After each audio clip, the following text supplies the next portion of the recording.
रयत शिक्षण संस्थेचे सद्गुरू गडगे महाराज कॉलेज कराड। मी प्राध्यापक जाधव केवी। विषय इतिहास। प्रथमतः 11वीमध्ये उत्तीर्ण झालेल्या सर्व विद्यार्थ्यांचे व 12वीमध्ये प्रवेश घेतलेल्या सर्व विद्यार्थ्यांचे मी महाविद्यालयाच्या वतीनं सहर्ष स्वागत करतो। तर सर्व विद्यार्थ्यांना माहीतच आहे की या वर्षीपासून आपला सर्व विषयाचा अभ्यासक्रम बदललेला आहे।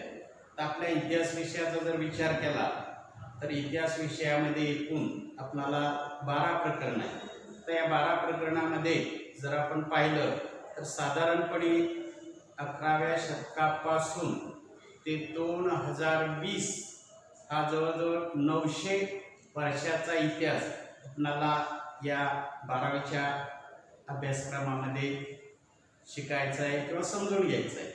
तर जर आपण पाहिलं तर आपली जी 12 प्रकरण आहेत त्या पहिल्या 2-3 प्रकरणामध्ये थोडेसे अवघड शब्द आहेत, पण जर तुम्ही सुट्टीच्या कालावधीमध्ये म्हणजे ज्यावेळेला आपल्याला मार्च महिन्यापासून काही नैसर्गिक आपत्तीमुळं आपल्या कॉलेज बंद झालं, कॉलेज बंद झाल्यानंतर आम्ही शासनानं आम्हाला जी PDF-द्वारे पुस्तकं पाठवली ती तुम्हाला मी मे महिन्यामध्ये PDF-द्वारे पुस्तकं पाठवलेले।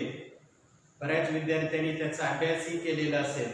तर तो अभ्यास केल्यानंतर तुमच्या असं लक्षात आलं असेल की पहिल्या 2-3 प्रकरणामध्ये काही अवघड शब्द आहेत, अवघड नावं आहेत। जर तुम्ही सतत ती नावं ऐकली वाचली तर तुमच्या ती पटकन लक्षात राहतील आणि मग राहिलेली जी प्रकरण आहेत त्या प्रकरणामध्ये आपल्याला सर्वसाधारणपणे इतिहास समजून घेता येईल। तर आपलं जे पहिलं प्रकरण आहे त्या पहिल्या प्रकरणाचं नाव आहे युरोपातील प्रबोधन व विज्ञानाचा विकास।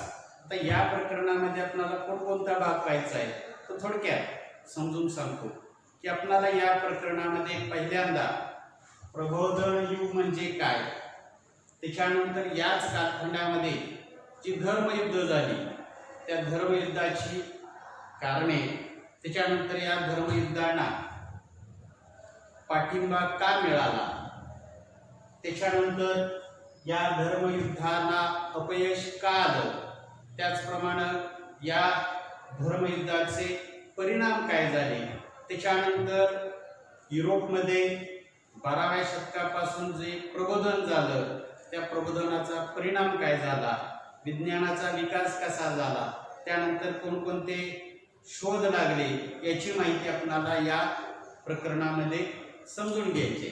आता पहिल्यांदा जर आपण पाहिलं तर प्रबोधन युग।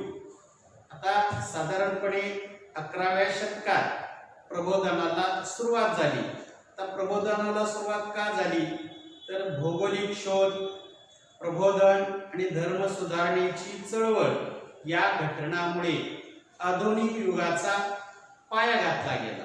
आता धर्म सुधारणा चळवळ म्हणजे काय तर सर्वसाधारणपणे आपल्या धर्मामध्ये ज्या काही अनिष्ट प्रथा परंपरा असतात त्या दूर करण्याचा प्रयत्न केला जातो, त्याला धर्म सुधारणा चळवळ असे म्हणतात। आता भौगोलिक शोध, प्रबोधन, धर्म सुधारणा चळवळ या घटनांमुळे 12व्या शतकात आधुनिक युगाचा पाया घातला गेला।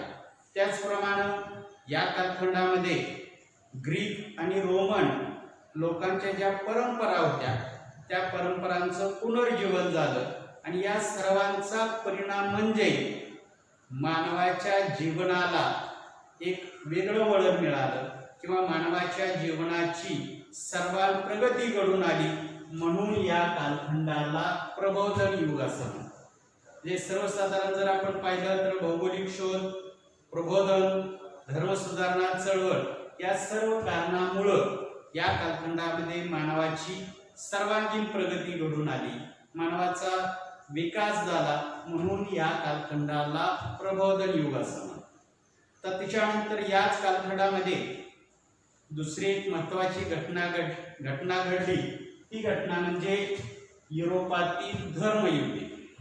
जर आपण एकंदर विचार केला तर सर्वसाधारणपणे 1096 ते 1187 जे जवळजवळ 91 वर्ष ही धर्मयुद्ध सुरू होती.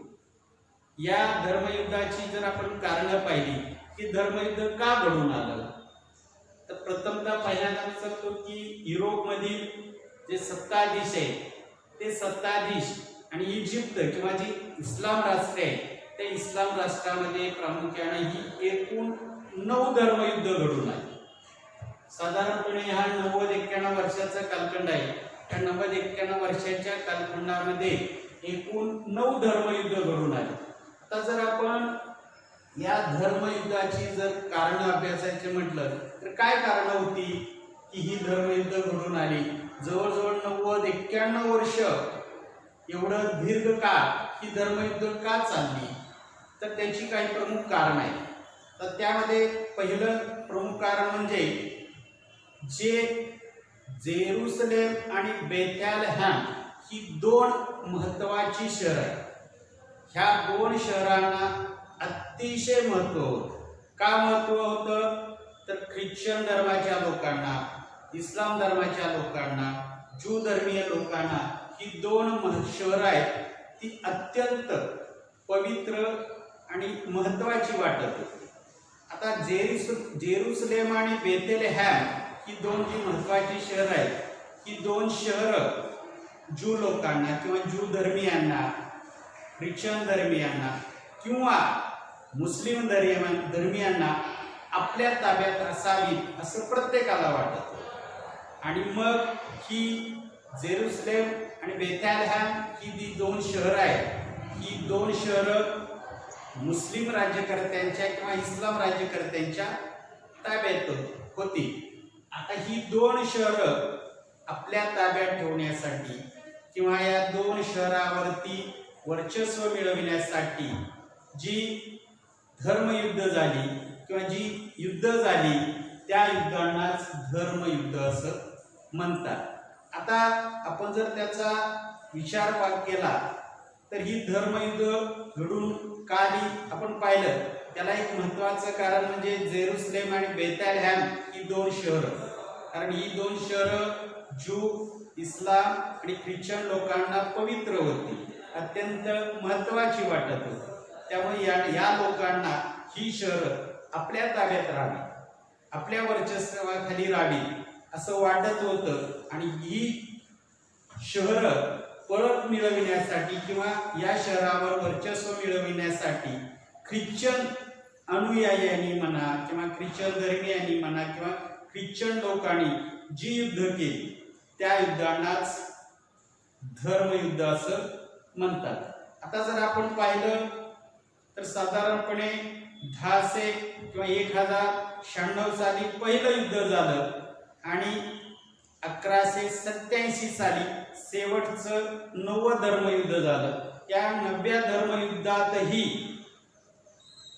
इजिप्तचा प्रमुख सदालिन याने इसवी सन 1187 मध्ये जेरुसलेम हे जिंकून घेतलं.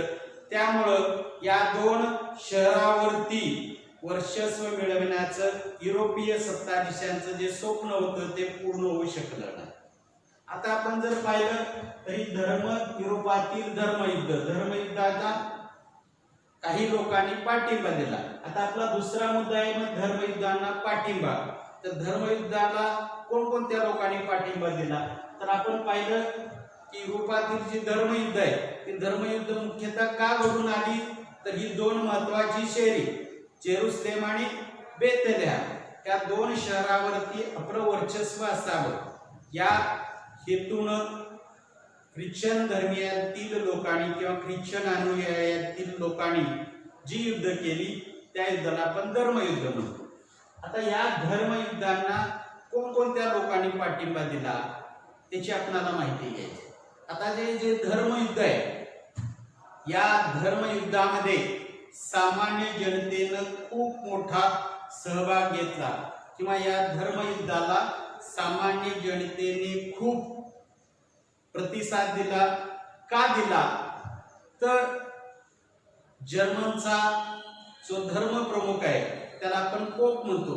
तसं हिंदू धर्माच्या धर्मप्रमुखाला आचार्य म्हणतात, इस्लाम धर्माच्या धर्मप्रमुखाला खलिफा म्हणतात, तसं ख्रिश्चन धर्माचा जो धर्मप्रमुख आहे त्या धर्मप्रमुखाला पोप म्हणतात. आता जर्मनचा सम्राट आणि पोप यांनी असं जाहीर केलं, काय जाहीर केलं की जर या धर्मयुद्धाला जे लोक पाठिंबा देतील त्या लोकांनी आतापर्यंतची केलेली पाप नष्ट होतील, धुवून जातील, किंवा आपण आतापर्यंत केलेले पाप आहेत ते नष्ट होऊन आपल्याला सुखी जीवन मिळेल, असा सल्ला पोप धर्मगुरू किंवा जर्मन सम्राटानं सांगितल्यामुळं अनेक लोकांनी किंवा सामान्य जनतेनं या धर्मयुद्धाला पाठिंबा दिला.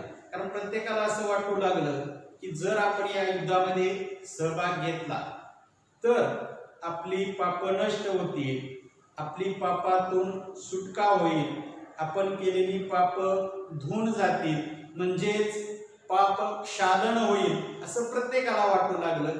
त्यामुळे सामान्य जनतेने या युद्धाला पाठिंबा दिला किंवा प्रतिसाद दिला.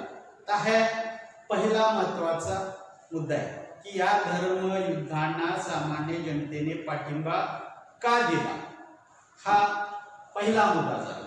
दुसरा मुद्दा आहे की या धर्मयुद्धाच्या आधारे रोमन सम्राटाला आशिया मायनर आणि सिरिया या ठिकाणी आपली सत्ता स्थापन करणे हा एक रोमन सम्राटाचा हेतू होता आणि म्हणून रोमन सम्राटानं या धर्मयुद्धाला पाठिंबा दिला.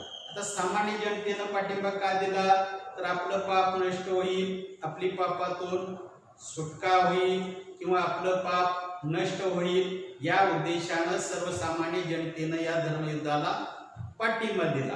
आता जर्मन सम्राटाने या महायुद्धाला पाठिंबा का दिला तर जर्मन सम्राटाचा असा हेतू होता की या धर्मयुद्धाच्या आधारे, म्हणजे हे धर्मयुद्ध जिंकून सिरिया आणि आशिया मायनर येथे आपली सत्ता स्थापन करणे हा या जर्मन सम्राटाचा मुख्य हेतू होता आणि म्हणून त्याने या धर्मयुद्धाला पाठिंबा दिला. दुसरा मुद्दा झाला. तर तिसरा मुद्दा आहे इटलीतील जे धनिक व्यापारी होते त्या धनिक व्यापाऱ्यांना मध्य आशियामध्ये आपल्या व्यापारी बाजारपेठा प्रस्थापित करावायच्या होत्या किंवा निर्माण करावायच्या होत्या. म्हणून इटलीतील जे धनिक व्यापारी आहेत, धनिक व्यापारी म्हणजे ज्या व्यापाऱ्यांच्याकडे प्रचंड प्रमाणात पैसा आहे, संपत्ती आहे, अशा धनिक व्यापाऱ्यांनी मध्य आशियामध्ये आपली बाजारपेठ स्थापन करणे किंवा त्या ठिकाणी आपला व्यापार सुरू करणे या उद्देशाने आशियातील इटलीतील व्यापाऱ्यांनी या धर्मयुद्धाला पाठिंबा दिला. म्हणजे तीन महत्वाची कारण आहेत की या धर्मयुद्धाला पाठिंबा का मिळाला. त्यामध्ये पहिलं कारण आहे सामान्य जनतेनं या धर्मयुद्धाला भरभरून प्रतिसाद दिला किंवा पाठिंबा दिला. का दिला तर आपलं पाप नष्ट होईल, आपण जर या युद्धात सहभाग घेतला तर आपल्यावरील पाप नष्ट होऊन धुवून जाईल, आपली पापातून सुटका होईल, या उद्देशाने सामान्य जनतेने या युद्धाला पाठिंबा दिला. दुसरा महत्वाचा मुद्दा, जर्मन सम्राटानं या युद्धाला पाठिंबा का दिला तर जर्मन सम्राटाचा असा हेतू होता किंवा उद्देश होता की हे युद्ध जिंकून मध्य आशिया मायनर या ठिकाणी आपली सत्ता स्थापन करणे हा जर्मन सम्राटाचा मुख्य हेतू होता. म्हणून त्याने या धर्मयुद्धाला पाठिंबा दिला. आणि तिसरा महत्वाचा मुद्दा म्हणजे इटलीतील व्यापाऱ्यांनी या धर्मयुद्धाला पाठिंबा का दिला तर त्यांना मध्य आशियामध्ये आपल्या व्यापारी बाजारपेठा प्रस्थापित करावायच्या होत्या पण निर्माण करावायच्या होत्या. या उद्देशानं या धर्मयुद्धांना धनिक व्यापाऱ्यांनी पाठिंबा दिला. आता ही झाली धर्मयुद्धांना पाठिंबा देण्याची कारण.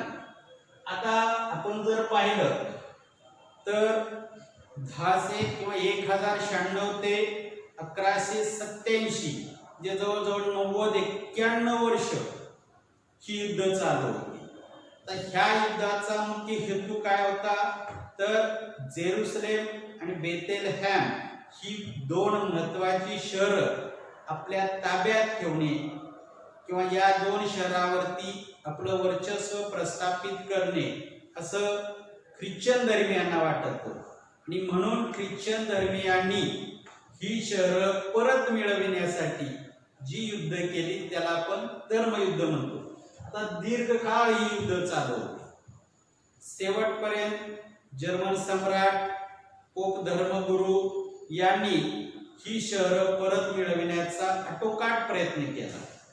पण शेवटी 1187 मध्ये इजिप्तचा जो राजा आहे सलादीन, या सलादीन राजाने शेवटी जेरुसलेम हे शहर जिंकून घेतलं.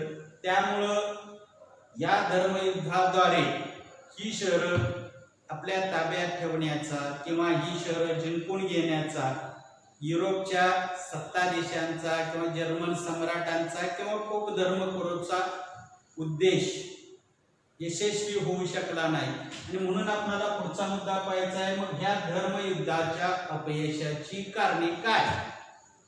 आता ही धर्मयुद्ध 91 वर्ष दीर्घकाळ चालू. या युद्धामध्ये सामान्य जनतेनं पाठिंबा दिला किंवा सामान्य जनतेने सहभाग घेतला, जर्मन सम्राटानं सहभाग घेतला किंवा पाठिंबा दिला, इटलीतील व्यापाऱ्यांनी या धर्मयुद्धाला पाठिंबा दिला. आता प्रत्येकाचा उद्देश वेगवेगळा असेल तरी सुद्धा या सर्व लोकांनी या धर्मयुद्धाला पाठिंबा दिला. आता सर्व लोकांनी पाठिंबा देऊन सुद्धा ह्या धर्मयुद्धाला अपयश का, किंवा जो जर्मन सम्राट आहे, जर्मन पोप धर्मगुरू आहे, त्या धर्मगुरूंना या दोन शहरावरती आपलं वर्चस्व प्रस्थापित का करता आलं नाही, म्हणजे या धर्मयुद्धाच्या अपयशाची कारणे.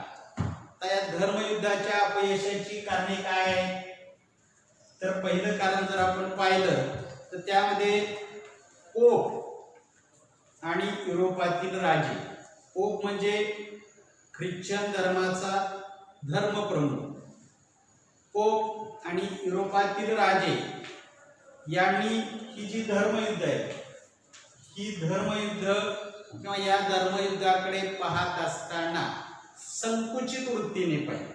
संकुचित वृत्तीने म्हणजे काय, की या युद्धामुळं काहीच होणार नाही, जरी जिंकलो तरी काहीच मिळणार नाही. म्हणजे पोप धर्मगुरू आणि युरोपमधील काही राजे या लोकांनी या धर्मयुद्धाकडे संकुचित वृत्तीने पाहिजे. हे पहिलं महत्वाचं कारण. दुसरं महत्वाचं कारण काय, तर याच कालखंडात प्रबोधनामुळे लोकांच्या मध्ये जागृती निर्माण झाली. लोकांना आपल्यातील दोष, आपल्या समाजातील दोष, आपल्या धर्मातील दोष हे समजू लागलं. आणि या सर्व कारणामुळं या कालखंडामध्ये लोकांचा किंवा लोकांची आपल्या धर्मावरील श्रद्धा कमी झाली. श्रद्धा कमी होण्याला महत्वाचं कारण आहे प्रबोधन. आणि प्रबोधनामुळं या कालखंडामध्ये लोकांची आपल्या धर्मावरील श्रद्धा कमी झाली. हे दुसरं महत्वाचं कारण. जे पहिलं महत्वाचं कारण पोप आणि युरोपातील राजे या लोकांनी या धर्मयुद्धाकडे संकुचित वृत्तीने पाहिले, पहिलं कारण. दुसरं कारण आहे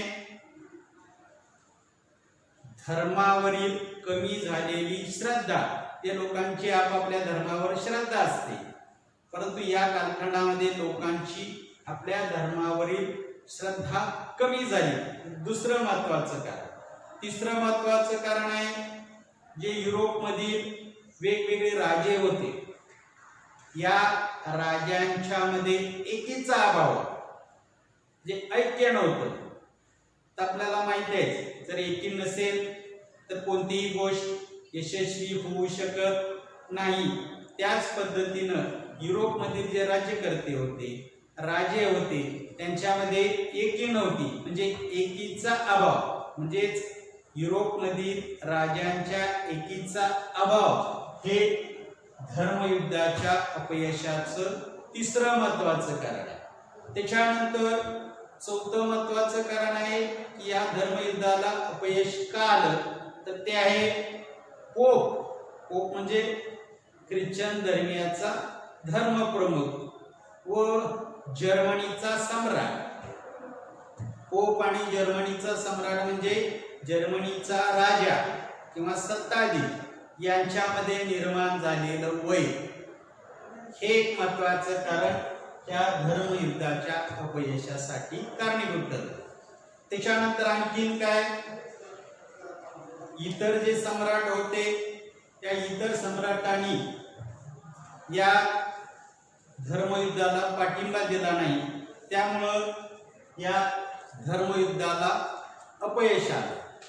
त्याचप्रमाणे आता शेवटचा जो मुद्दा आहे तो म्हणजे धर्मयुद्धाचे परिणाम। आता ही जी धर्मयुद्ध झाली, 9 धर्मयुद्ध, त्या धर्मयुद्धाचे परिणाम काय झाले, तर त्यामध्ये पहिला महत्वाचा परिणाम आहे तो म्हणजे या धर्मयुद्धामुळे सरंजामशाहीचा अस्त झाला। हा पहिला महत्वाचा परिणाम या धर्मयुद्धाचा। त्याच्यानंतर दुसरा धर्मयुद्धाचा परिणाम काय की ख्रिश्चन धर्मातील जे लोक होते त्या लोकांचा आपल्या धर्मप्रमुखावर म्हणजे पोपवर खूप मोठा विश्वास होता, परंतु या धर्मयुद्धामध्ये अपयश आल्यामुळं पोपवरील लोकांचा विश्वास कमी झाला किंवा श्रद्धा कमी झाली। हा दुसरा महत्वाचा परिणाम या धर्मयुद्धाचा झाला। त्याच्यानंतर तिसरा महत्वाचा परिणाम हा धर्मयुद्धाचा आहे तो म्हणजे इटलीतील व्यापाऱ्यांचा मध्य आशियातील शहराशी व्यापार सुरू झाल्यामुळं मध्य आशियामध्ये व्यापार वाढला। हा तिसरा महत्वाचा परिणाम झाला। त्याच्यानंतर चौथा महत्वाचा परिणाम म्हणजे जर्मनी आणि इटली या 2 शहरातील जे धनिक व्यापारी होते, जे श्रीमंत व्यापारी होते, त्या श्रीमंत व्यापाऱ्यांना व्यापाराची नवीन क्षेत्रे खुली झाली। हा तिसरा महत्वाचा परिणाम या धर्मयुद्धाचा झाला। त्याच्यानंतर चौथा महत्वाचा धर्मयुद्धाचा परिणाम म्हणजे या धर्मयुद्धामुळं नवीन व्यापारी वर्ग उदयाचा। हा एक महत्वाचा बदल किंवा परिणाम या धर्मयुद्धाचा घडून आला। त्यानंतर आणखी एक सर्वात महत्वाचा परिणाम या धर्मयुद्धाचा कोणता घडून आला, तर युरोपमधील राज्यकर्त्यांनी राजांनी आपल्या युद्ध तंत्रात बदल केला। का बदल केला, तर आपण जवळजवळ 91 वर्ष 9 धर्मयुद्ध केली तरी सुद्धा या धर्मयुद्धामध्ये आपला विजय होऊ शकला नाही। इजिप्तचा विजय झाला, म्हणजेच आपण आपल्या युद्ध तंत्रामध्ये बदल केला पाहिजे। आपण युद्ध तंत्रामध्ये बदल केल्याशिवाय आपला विजय होऊ शकत नाही याची जाणीव जर्मन किंवा रोमन किंवा युरोपातील राज्यकर्त्यांना झाल्यामुळं युरोपातील राज्यकर्त्यांनी आपल्या युद्ध तंत्रात बदल केला। काय बदल केला, तर त्यांनी किल्ले बांधणी सुरू केली। त्याचप्रमाणे जो किल्ला असेल तो किल्ला म्हणजे आपल्या लढाईचं ठिकाण, त्याचप्रमाणे शत्रूंचे जे मार्ग आहेत ते मार्ग उद्ध्वस्त कसे करता येईल, त्याचप्रमाणे लष्कराच्या वाहतुकीसाठी पूल बांधणी करणे किंवा नवीन मार्ग शोधणे, अशा प्रकारचा युद्ध तंत्रामध्ये त्यांनी बदल केला। युद्ध तंत्रामध्ये बदल झाला किंवा त्यांना करावा लागला। जर आपल्याला भविष्यात विजय मिळवायचा असेल तर आपल्याला युद्ध तंत्रामध्ये बदल करावा लागेल। त्यामुळे युरोपीय राज्यकर्त्यांनी आपल्या युद्ध तंत्रात बदल केला। हा एक महत्वाचा परिणाम या धर्मयुद्धाचा झाला।